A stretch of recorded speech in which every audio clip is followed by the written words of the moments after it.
Ça se dispute, deuxième partie. Quel a été, messieurs, le livre le plus acheté, le plus commandé sur Amazon cette semaine? Tous à poil.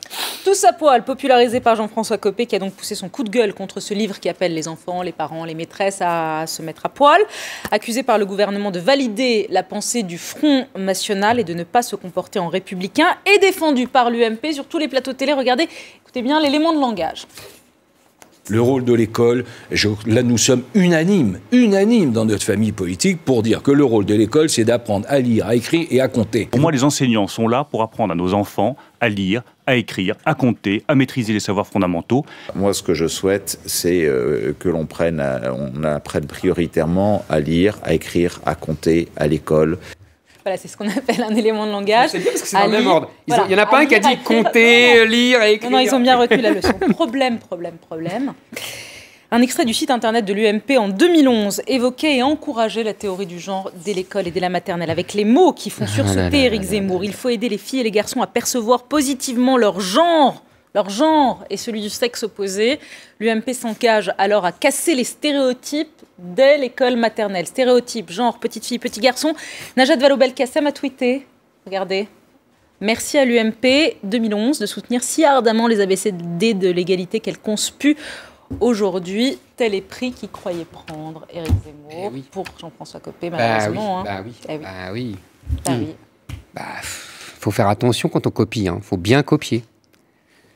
On a même retrouvé des propos de Nadine Morano, qui revenait ministre de voyage dans les pays nordiques et qui disait c'est formidable, enfin, on apprend aux femmes à être autre chose que des maîtresses de maison, que de faire le ménage, très bien, etc. Puisque je lui avais dit à la télévision, allez en Suède, on vous fait un charter et donc, avec Roselyne Bachelot. Il ne faut pas répéter aujourd'hui bêtement ce que dit Éric Zemmour. Voilà, exactement. Il faut attention à ce qu'on a dit avant. C'est très intéressant d'ailleurs. Bon, alors. C'est très intéressant. Je vais vous dire pourquoi.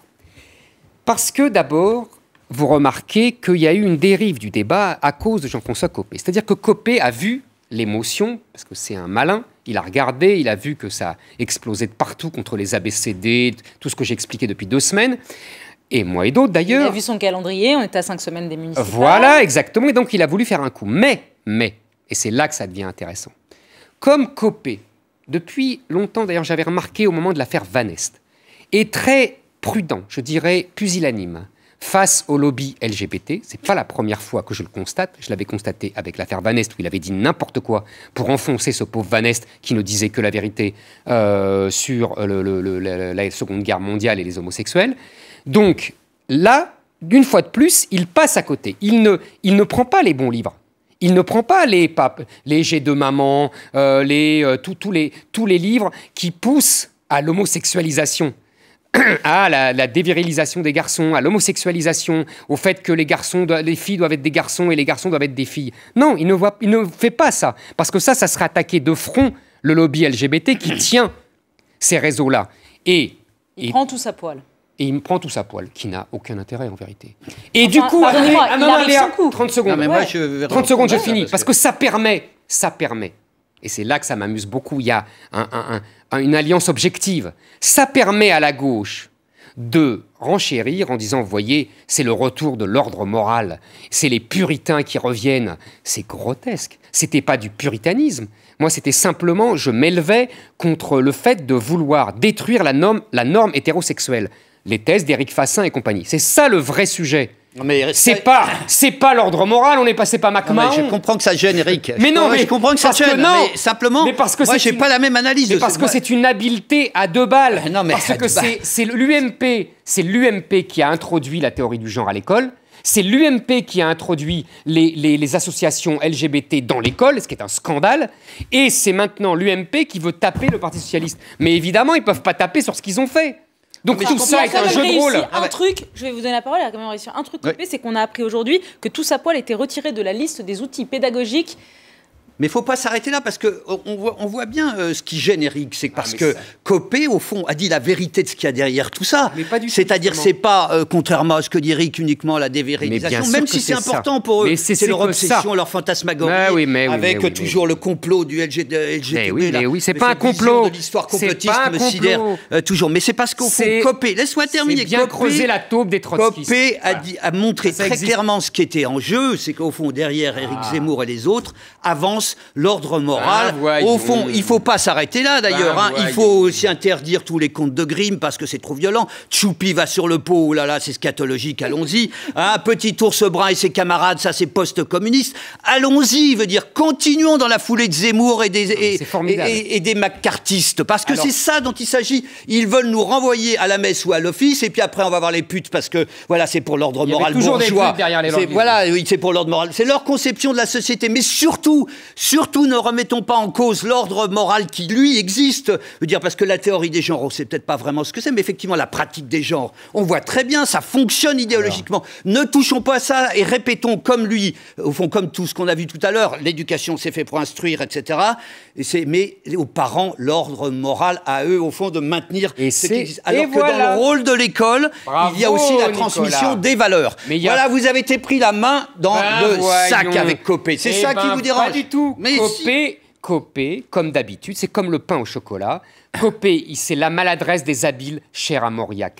C'est-à-dire qu'il se croit malin et en fait, il gâche tout.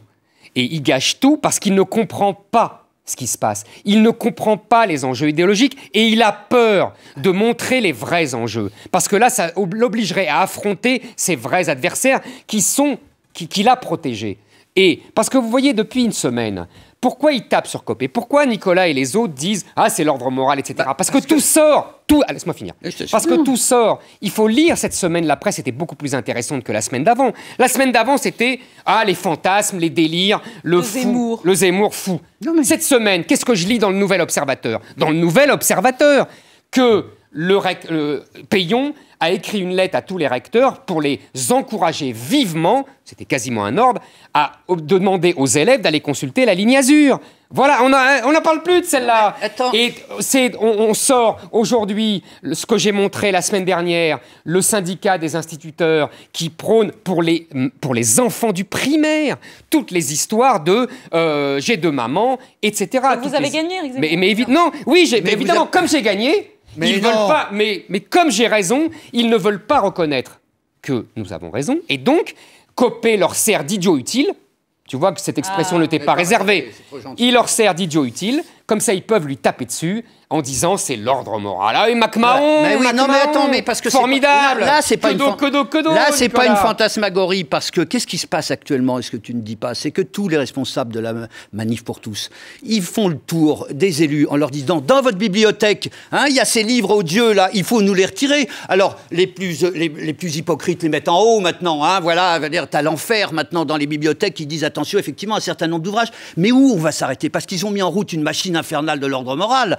Où va-t-on s'arrêter? On va empêcher les enfants d'aller dans les musées. Je veux dire, musée d'Orsay, il ne faut pas leur montrer ça. Allez, terminez les voyages des classes. Mais c'est ça qui est en route. Attends, laisse-moi terminer. Parce que c'est ce qui est en route. Pourquoi? Parce que cette droite de la droite, elle exerce une pression terrible. Non seulement, vous l'avez dit, pour les élections municipales, mais parce que pour les primaires, qu'est-ce qui va se passer? Ils vont jouer un rôle essentiel pour les primaires de la droite, tous ces gens-là. Maintenant, ils ont une influence qui s'exerce et à laquelle ils n'osent pas dire non. Moi, j'ai beaucoup d'amis députés UMP qui me disent mais on est harcelé actuellement par tous ces gens qui se croient investis, maintenant qu'ils ont réussi à faire reculer le gouvernement de gauche, qui se croient investis d'un pouvoir moral avec le soutien d'intellectuels comme avec Zemmour. Mon soutien, c'est ça, c'est un complice actif. Mais absolument, Mais bien sûr. Mais ça, j'assume. Ah oui. Donc vous assumez, comme vous dites, vous parlez du lobby LGBT, vous assumez qu'il y a aussi un lobby manif pour tous. Mais bien sûr, je vous explique, 30 secondes. Vous en êtes un des héros.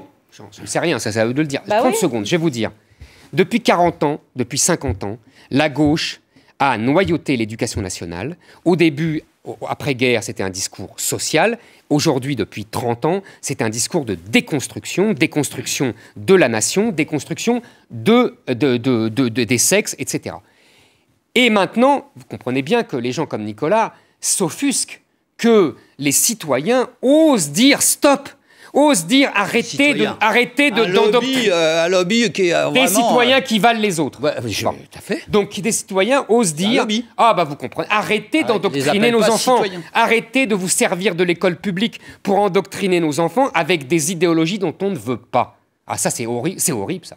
Non, mais ce qui est extraordinaire, c'est les citoyens, en plus, à chaque fois. Là, il y a une escroquerie sur laquelle j'avais mis le doigt la semaine dernière, et que propage Éric Zemmour, c'est qu'il y aurait d'un côté le peuple qui se dresserait contre, au fond, un lobby, alors qu'on a un lobby, je veux dire, qui est le lobby d'ordre moral, qui reprend de la vigueur, parce que face à lui, le progressisme a démissionné, parce que c'est ça aussi, l'événement des 20 dernières années, c'est que ceux qui portaient des thèses progressionnistes, contrairement à ce qu'il dit, ils ne sont pas actifs, ils sont vraiment... Voyons, ils sont déchaînés. Déchaînés, moi, j'ai trouvé mais les que ABC vraiment, ils n'osent pas défendre leur position. Mais c'est un déchaînement. Ils sont dessous. Un déchaînement. Enfin. Alors, vraiment, on est en désaccord. On en reparlera encore. Je crois qu'on n'a pas fini d'en parler.